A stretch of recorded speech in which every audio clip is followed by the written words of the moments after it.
Hello, everyone. And today we're going to talk about the Synoptic that will be started from September 2021. And we have a recording that is part one. So I'll try to solve a few more questions from this new Synoptic sample assessment from the AAT website. And we'll try to see what sort of question we have. And most probably in the exam, we're going to see this question format. So it is very important for us because this one is very new for all the student. So it's very important you revise enough before you attend the synoptic exam.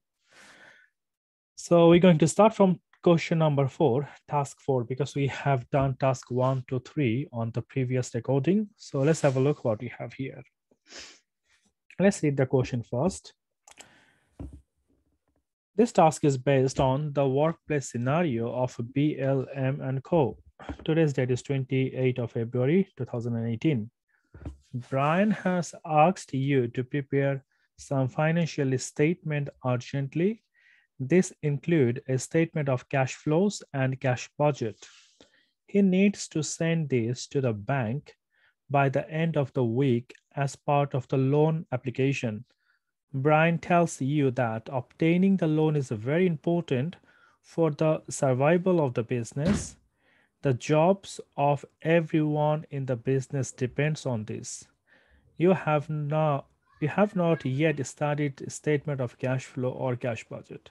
So the question here is like the owner of the business, Brian, he asking something to you that you don't have much knowledge or you don't have much experience because he had never done this work. So obviously, even though your manager or your owner ask you to prepare something, and if you never done this type of thing before, so obviously it's not going to be easy to prepare the cash flow or the cash budget. So first thing we have to remember, if this sort of ethical question come in the exam, we will tell the manager or the owner that I'll not be able to carry on this work because I don't have enough experience or expertise to carry on the work. Because as an accountant, this is our professional responsibility or duty to make sure we have a competence and due care.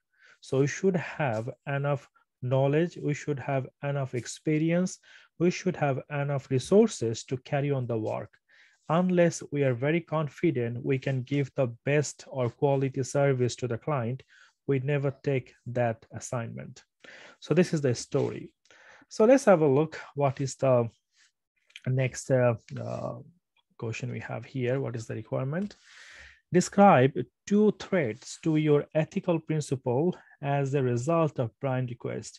Now, ethical principle is basically the threats. They're asking 2 threats. Now, we know there is a lot of threats. For example, familiarity threats, intimidation threat, self-interest, self-review. So from here, we can see 2 threats that is very common. The first one is intimidation threat.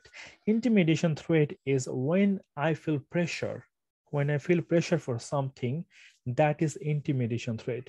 Now, from this scenario, it is a very, very clear that the jobs of everyone in the business depends on that. That means if we don't get this loan, we're going to lose the job. So I'm the accountant and they're saying if you don't get the loan, so we're going to lose the job. So I feel some pressure. So this is an intimidation threat because I'm feeling some pressure, I might lose the job. The next one is self-interest. It's very clear. To save my job, I should do that because if I don't do it, I might lose the job because they said everyone may lose their job. So I have a self-interest because I have to save my job. On the other hand, it is intimidation. I'm feeling pressure, like if I don't do it, I'm going to lose my job. And also top of that, I can talk about another trait that is familiarity because I'm very close to these owners. And maybe that's the reason we know each other for long enough. Maybe that's the reason they're asking to do it. So we can talk about these 3 traits. We can say self-interest, familiarity, and the intimidation threat. So the next one they're asking, so let's write a little bit. Hopefully it will help us to remember. So you're going to say, number one, familiarity threat.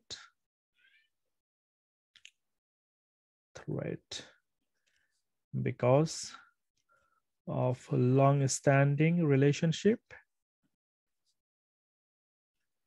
You really don't have to write a lot because it's only 2 marks question. So if you write 2 sentences, that will be more than enough. So you need to write what threats it is and why. That's it. Number 2, self-interest. Because I might lose the job. And finally, intimidation. Because I feel pressure of losing the job. So this two is very, very similar. The first one is self-interest, because I like to save my job. From that point of view, it is a self-interest because I have my own interest there. And the intimidation, like if I don't do it, I'm going to lose my job. So that's the reason it is intimidation threat. All right, number 2, they're asking response to Brian. Let's have a look. What is the question here? They are asking, state what response should you give to Brian in order to remain ethical. Now, as we discussed before, we will tell him very clearly, I don't have enough experience or expertise to carry on this work at this moment. That's only 1 mark, so I can say straight away, 1 line, I do not have enough expertise to carry on the work, and I need additional training to carry on this task. So first thing, I don't have enough experience to carry on this work, and the next one is like I need additional training if you want me to do that. Then finally, the last one, they said give Brian 1 reason for your response to him. It's a very clear, isn't it? I don't know the work, so obviously I really don't have to say too many things here. So I'll say obviously don't have additional experience and the knowledge. So this is the thing I'm going to say. So I'm going to say, I do not have the experience and knowledge. So I do not have the experience and knowledge to carry on the task. Also, you can see if you feel like these 2 answers look like similar, number B and C, reason to Brian, even if you write same, you'll still get the mark. But if you think like I want to write something different, so you can say here number 2, give this work to someone else from the team. So give this work to someone else, to the team. So you're telling him, give the work to someone else who have this experience, or give me additional training so that I can carry on the work. So this will be absolutely fine. And the reason is like, I don't have enough knowledge. That's the reason I'm saying gift to someone else. All right, it's not very difficult. So let's move on to the next one. Let's have a look what else we have here. Then the next one we have number B, they're asking, state why you as an accountant have a professional duty to uphold sustainability in your work. Because obviously like when we work as an accountant, we have a public interest. We are responsible for that. So we have a duty to the public. So the public interest you also consider. It's not like I'm an accountant and I just only think about myself. No. So I have a responsibility to the public as well. So for that reason, I have to make sure we have a professional duty to uphold sustainability at my work. Now, sustainability means like it's a link to like going concern concept. So when I do some work, I want to make sure I will do it for the long run. For example, let's say if I try to make the example really simple, for example, nowadays people don't use the plastic because it is not very good for the environment. So this is not the way we can sustain long enough because the climate will be changed, environment will be damaged. So it is not sustainable product. So that's the reason if we work as an accountant, we have a duty to the public, to the society, to the government.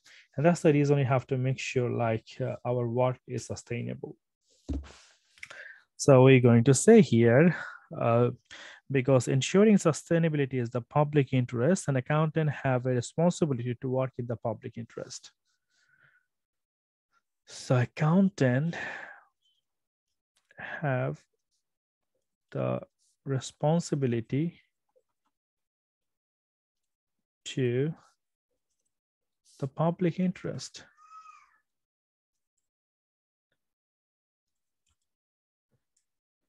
All right, so let's move on to the next one. So this question is theoretical question. So before you write any question, make sure you look at the number first, how many marks you have on that question. Okay, the next question we have here, this is, it's look like we receive an email. You received the following email from Lakmani Mori. To Sam Jones from Lakmani Mori, date 28th of February 2018, subject BLMN Co. Change in structure. Good morning, Sam. Brian and I are considering operating the business as a limited company. So these two people was before they were in a partnership business. And from now they're thinking to open the limited company. I would like to tell me more about the implication of the partnership becoming a limited liability company. Please include these three sections in your response. So they're asking like, we are currently operating as a partnership, and from the partnership, we like to convert into a limited company. So what is the implication? And they're asking three questions here. Number one, they're asking brief description of limited company. So what is the limited company? Then a summary of our position as owner if the business become a limited company, because now they are partner. So in a partnership business, now they are partner.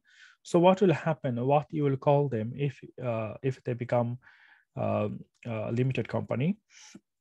And number three, they are saying explanation of one key advantage and one key disadvantage of operating as a limited company. So it's quite a simple question, I think.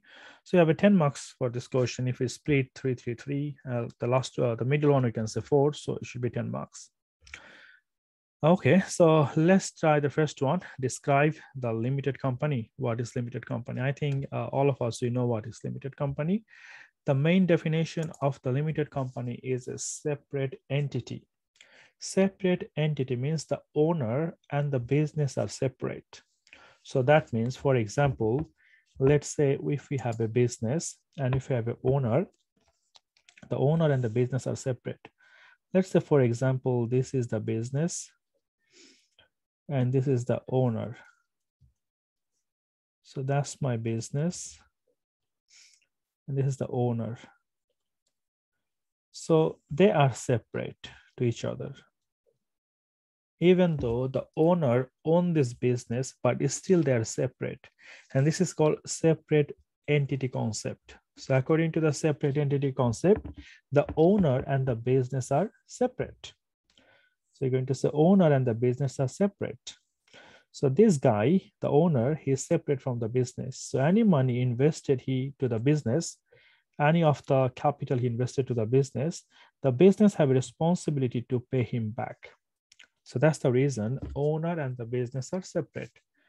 So you're going to say the main implication for the limited company is separate entity. Separate entity. That means the owner and the business are separate. Because right now we have a partnership, and obviously, like the partnership, the partner are the owner of the business, and their liability is unlimited, of course. And from that point of view, like obviously, we have to understand that they own the business. They are not separate from the business. So even if they take any loan from the bank, they have to pay it back to the bank. So even though the business couldn't make any money, they have to pay it back. So from the limited company point of view, it is not, because liability for the shareholder is very limited. We know it, but it will come under the advantage section. So it's a separate entity. So owner and the business are separate. Also, we need to register this company with the company house. So the limited company has to be registered in the company house. I think that will be fine. And we can say one more line. The owner of the company is called shareholder. So the owner of the business is called shareholder. Remember that the shareholder and the director is not the same thing. Shareholder are the people who own the business, and director are the people who run the business. So the shareholder can be the director as well, but it is not necessary. So if someone asks you who is the real owner of the business, you have to tell the shareholders, not the directors. Then the next question was, what will be their let's have a look. What was the question here? Our position in the business as a limited company. So they are asking what will be our position if we become the limited company. Now their position will be, they will be the shareholder of the company. So number B, Brian and Lakmani, they will be the shareholder of the company. They'll be the shareholder of the company. And obviously they might be the director. So they can also be the director if they wish to run the business. So if they said we are the one who will run the business, so they can be the director as well.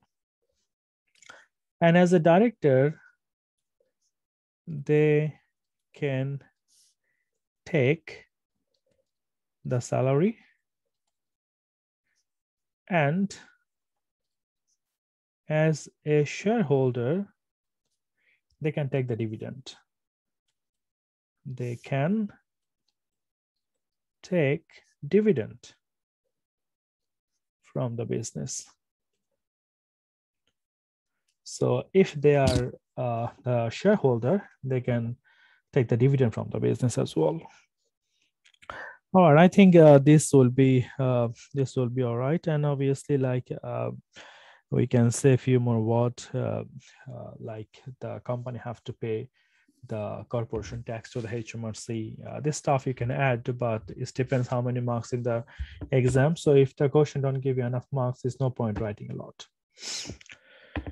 All right, the next one, they said one key advantage and one key disadvantage. So let's write it down. I'll try to write it a bit clear because my handwriting is not very good on the board. So let's try to see if I can write better. So one key advantage to become a limited company is the liability of the shareholder will be limited. the liability of the shareholder will be limited. So one key advantage is the liability of the shareholder will be limited. So one key advantage of the shareholder is the liability of the shareholder will be limited. That means if the company fail, if the company dissolve, if the company shut down or close, the owner of the business or the shareholder of the business, they will only lose the money how much they have invested in the business.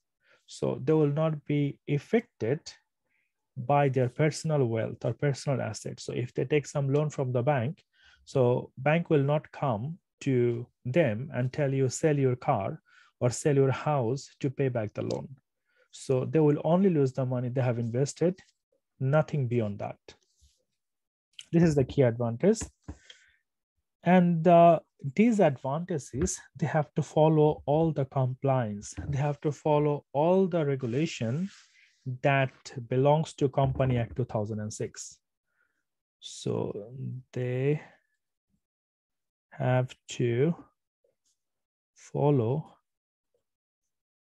all the compliance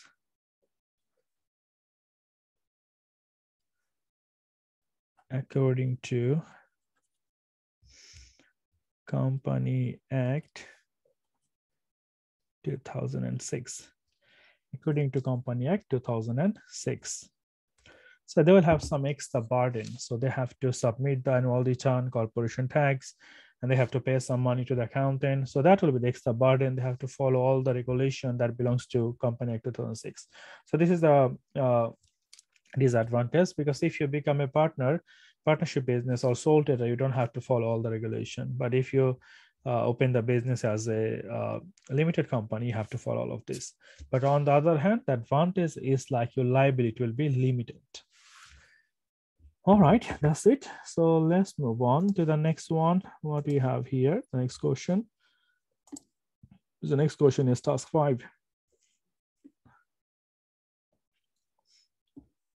So in the task 5, we can say this question is from the management accounting costing. So this management accounting costing, this paper is quite difficult paper for level 3, and obviously like it's a long. So, and this one of the area we have here, that is I think apportionment. So if you'd already done, I hope like when you're doing the Synoptic, you already done the management accounting costing. So if you remember your allocation, apportionment, and the reapportionment, this question is from there. It's not a very difficult one. They didn't make it very difficult, but in the exam, maybe it could be different, because so many of the students always email me like the practice question and the real exam is quite different. And the truth is, it is because the practice question when you do, you feel that they want you to build some confidence. They want you to feel like it's not very difficult. And also by the same time, you have to make yourself ready so that in the exam, if the question comes a little bit tricky, we can handle it, because we are not memorizing the question. We try to understand the logic, what's happening here. And if you understand the logic, it will be easier for us. But if we just memorize in the exam, it will be surprise. So we don't want surprise. We want to understand the logic, why it is. All right, so let's read this question. This question says, this task is based on the workplace scenario BLM and Co. BLM and Co. has 2 profit center, retail and the manufacturing, and 1 support cost center, administration. Okay. Administration support the 2 profit center, 70% of his time with retail and 30% of his time with manufacturing. Remember that at the end, all the cost we have, like admin or supporting this sort of cost center, the cost have to reapportion to the production department or to the profit center. The reason is the support team or the maintenance team, they don't have an income. So only the production department or the profit center, they make the money. Now, for example, let's say if we have a company and we have a canteen as well. So the canteen, they don't sell the product to the customer, like they give the free meal to the staff, or the people work for the canteen, their salary paid by the company. Or for example, if you talk about Argos, let's say in Argos, we buy something from the store and the people work in the store, they don't make any product, they just sell there. That means all the product they sell, the profit is in the product, not with the customer service. So if you go to the Argos and if you talk with these people, they're not going to charge for that until you buy something. So the profit is on the on the product, not on basically on the service. So it's very important, like, to understand that. So if we have if we may have more than one department, we have to make sure like we reapportion or reallocate this service cost or the maintenance cost to the different department. So let's have a look what we have here. The budgeted overhead for the quarter ended 31st of March 2018 are shown below. You have been asked to help with the allocation and apportionment of the overheads. So we have overheads here: depreciation, rent and rate, salaries, and we have retail, manufacturing, admin. So total we have this one, the overhead. And we have the following information, that is at the department. We have a retail, manufacturing, admin, then carrying amount of the machinery, then we have a power uses, floor space. So this one we need basically we need the basis of apportionment. For example, if I like to calculate how much is the rent or how much is the electricity bill for which department or which floor or which area, so I have to know the whole floor space. If I like to know the depreciation, I need to know the carrying value of the asset or the machinery. So that's how we can calculate how much I'm going to split to each department. All right, this is my question here. We can see here they said complete the following overhead apportionment table. Show your answer to the nearest whole pound. Use minus sign where appropriate. Okay. And after that, we have one more. They said calculate the variance. So it's not going to be difficult. Let's try to do that. So the first one, they said overhead apportionment table. So only one we have to do because they done rest of for us. So it's not going to be difficult. Depreciation. Remember the depreciation we have here, 153,725. Depreciation will be always apportioned based on the carrying value of the machinery. So if you have a machinery, it's machinery, or if anything, you have only the carrying value, take the carrying value.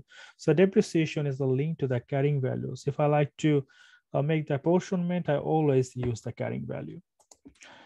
So let's have a look this one. So we have carrying value. So let's try to have a look. How much is the depreciation we have? So the total depreciation we have, that is 153,725. That's my total depreciation, and I'm going to divide by total carrying value. So carrying value we have total 214,500 for 500. That's it. And after that, we're going to see how much is for the retail and how much for the manufacturing and how much for the admin. So let's try to find this one. And after that, we have to multiply with retail. We have to multiply with manufacturing. For the admin, we say 0, so we don't have to do anything for that. So let's try to do that. So we have 153,725 divide 214,500. And we times by how much we have for the retail. We have to times with that. So let's find it out. How much you have the retail? 19,500. So here I have 0.7167. So I will say 0.7167. This is basically par carrying value, the depreciation. And for the retail, I have 19,500. I multiply by 19,500 times 19,500, and that gives me 13974. 0.9. So if you get the point, it is also possible to make it round up. So we said 13,000.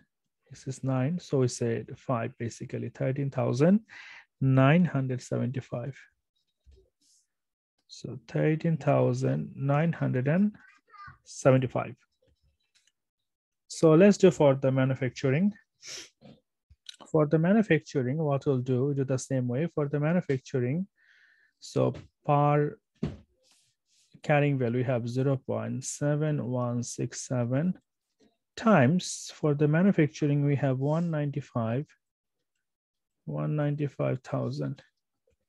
So let's try this one. So 0.7167 times 195,000. And that gives me 139750. So I have 139,750. So let's try once again. 153,725 divide 214500 and times by 195,000. It gives me 13,970. So it's get 5. So that's fine. So it's at 13,970. This is 0 anyway. So that's how we can split that. So first we have to have what is the depreciation. That's my overhead. And we have to know the basis of apportionment. The basis of apportionment here is the carrying value. So the total carrying value we have here, that is 214. So divide by that. So depreciation divide the carrying value. This gives me per carrying value, how much is the depreciation, and we multiply how much is for the retail and how much is for the manufacturing. That's it. It's not very difficult thing. All right, let's have a look. And then what we have here. So let me just quickly put this one. I think I have to write again. If I go down, it will go. So let's write it down again. Okay, so I'm going to write here 13,975, 975. Here 13,950. This one is 0, and the total will be definitely the total depreciation. That's 153,725. 153,725. All right. Then after they said reapportion the admin. So let's have a look. What is the reapportion percentage? They are saying 70% in retail, 30% with manufacturing. So let's go there now. So we'll do that. So from here, this is my total admin. So I'm going to say minus this one because I'll make it 0, 161,583. And 60% will come here. Sorry, 70% will come here. 30% will come here. So 70% of 30% of that. So 70%, let's calculate the 70%, how much it is. That is 113108, 113108. And 30% of that, 48,475, 48,475. That's it. I think this is a really simple. I hope like that simple may not become in the exams. I hope it will be easy in the exam, but I don't think so. It will be that easy. So you need to make sure you have a good preparation in this area. All right, the next one we have here, that's the flex budget. And we are very used to it, this flex budget, if we have done our management accounting costing. So they are saying the original budget based on 5,000 unit and the actual is 6. So you're going to change all this cost, the variable cost, basically the revenue variable cost. This two I'm going to change based on the 6,000 and fixed remain fixed. That's my fixed overhead. Doesn't matter how many unit I have produced, my fixed cost remain fixed. So I'm going to write this one fixed anyway. So 638,475. And from here, what I need to do, I need to calculate that. So my sales revenue is a 1240 for 5,000 unit. So we'll find how much is the revenue per unit. So let's do that. 1240,000 divide 5,000. And this gives me 248. That's the revenue per unit. And I sold how many unit actual? 6,000. So multiply by 6,000. And that will give me the revenue for 6,000. And that gives me 148,000. 148,000. 88,000. And the variable cost same way. So my total variable cost 597 for 5,000 unit, and we multiply by 6,000. That will give me the variable cost. So for 6,000 unit, that is 7164. 7164,000. That's it. Now we find the difference. So remember, the variance is basically the difference between the actual and the flex. Actual and the flex, not the original one. Once we make the flex budget, there is no value of the original budget anymore. We don't consider this one anymore. So the variance analysis will be calculated between the actual result and the flex. So let's find this one. We have the flex. So my revenue, my expected revenue is 148. My actual revenue is 1,500. So that means my revenue is more than is supposed to be. So it's good. So it will be favorable variance. So that is 12,000, the difference. So my variance is 12,000 more than the expected. So that means I'm in a good position. So I'm not going to put the minus. So they said like with the adverse variance, it will be with a minus sign or bracket. So it is a positive. I don't have to put anything. The next one we have here, my variable cost expected is 716, but actual cost is 705. So my actual cost is less than expected. My actual cost is less than expected. If my actual cost is less than expected, it's good for me. As long as my cost is less than my actual, this is always good. Remember, this is the difference between the sales and the cost. If the sales is more than expected, it is good for me. If the cost is less than expected, it is good for me. So the difference here is 11,200. So my cost is 11,200 less than I expected. I expected 716, but actually 705. It is less, so it's good for me. And fixed is fixed. The difference here is 400 minus. So that is bad for me. Adverse. So I put it as a negative marking. So put the minus. I can put the bracket if I like. They said both are accepted. So you can choose either the bracket or you can choose the minus sign. Both will be accepted. That's not very difficult question. It's quite easy question, to be honest. So let's move on to the next one then. The next question, what else we have?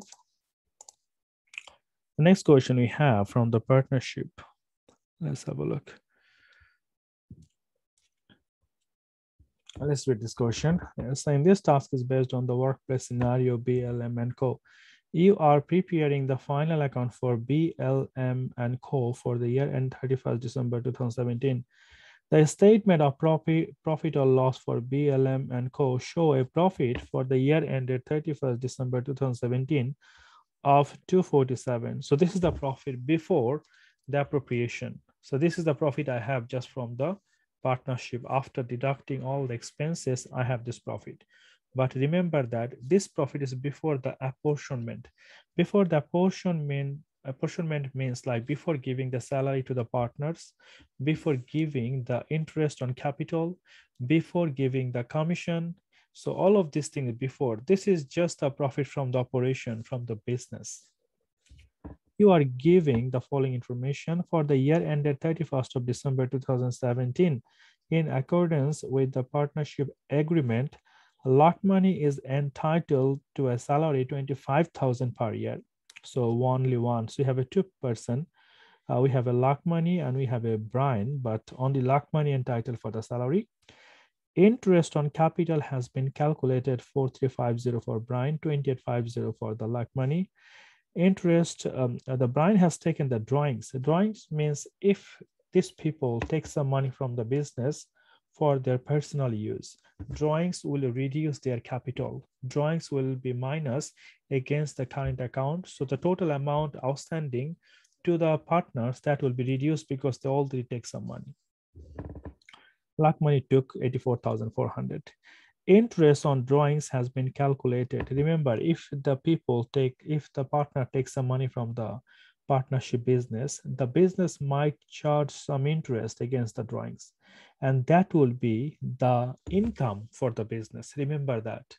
So interest on drawing means, for example, I'm the partner and I took some money from the partnership business. So obviously, as I took some money, I have to pay the interest for that money.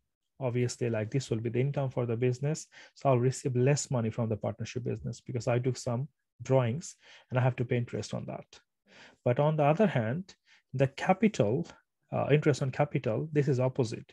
So I give some money to the business, that's my capital. And because of that, I took some money from the business. So it will be my income. So these two are completely opposite. Don't mix it up.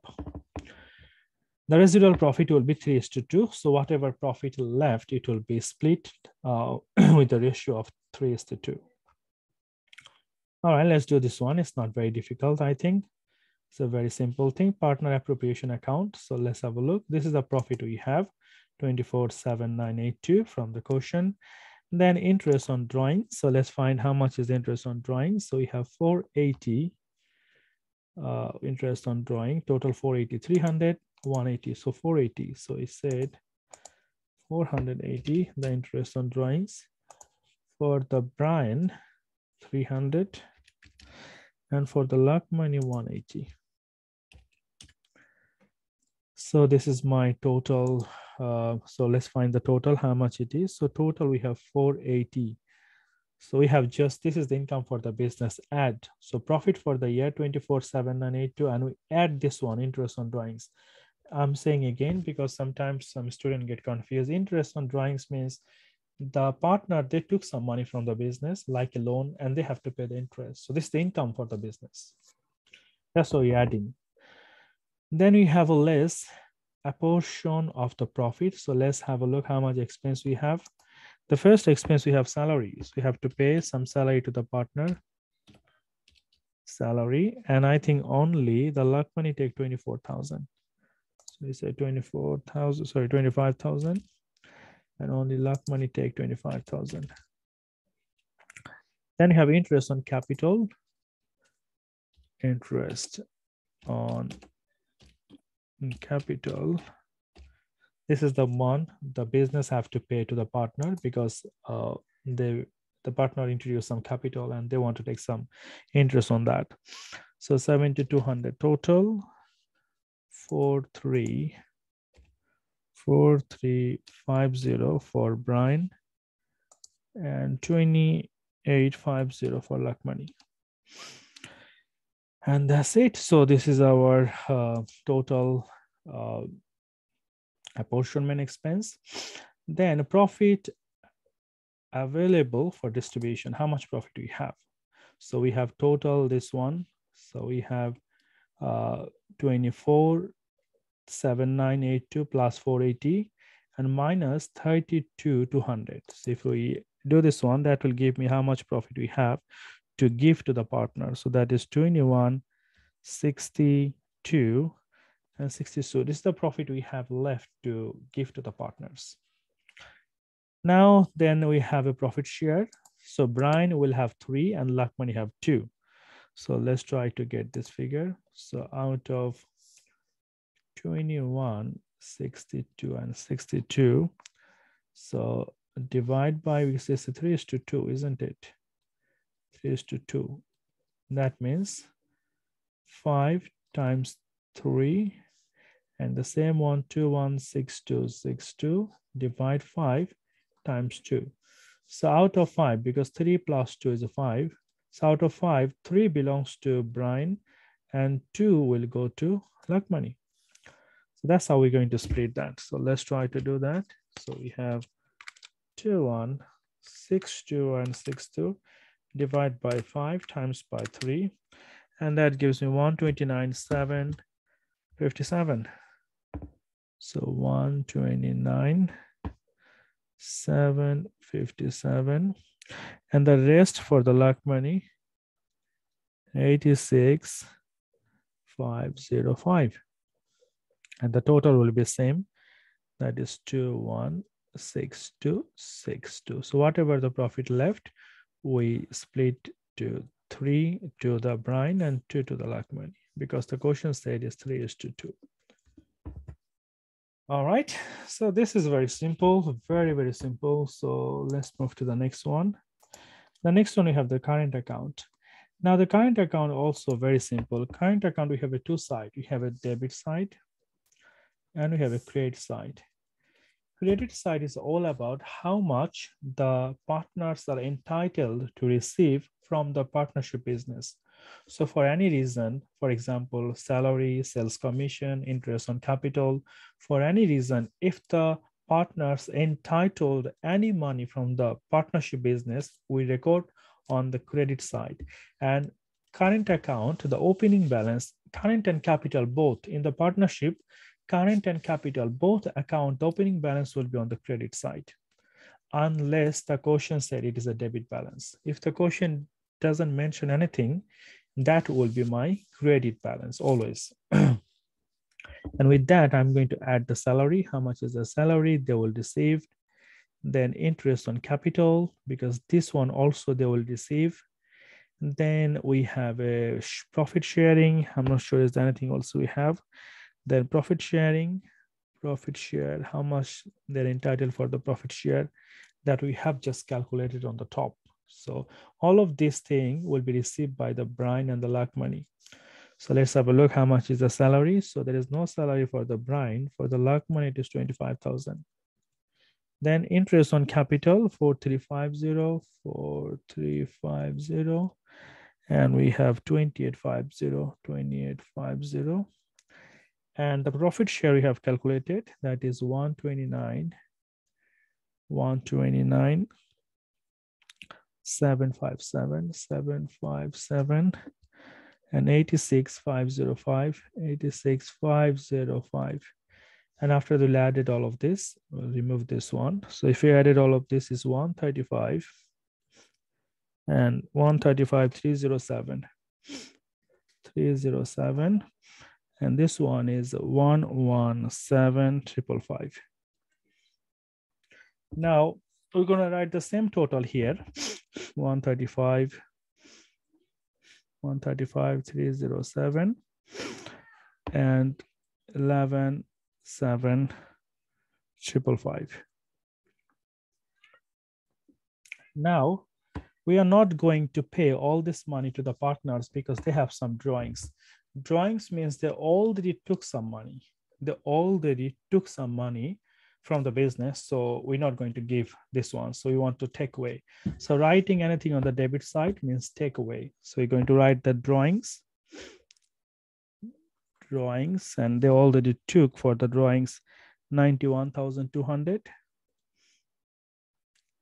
And the luck money took 84,400. That's from the quotient. So they already took this money. So writing on the debit side, and that means the balance with you will go down. And interest on drawings.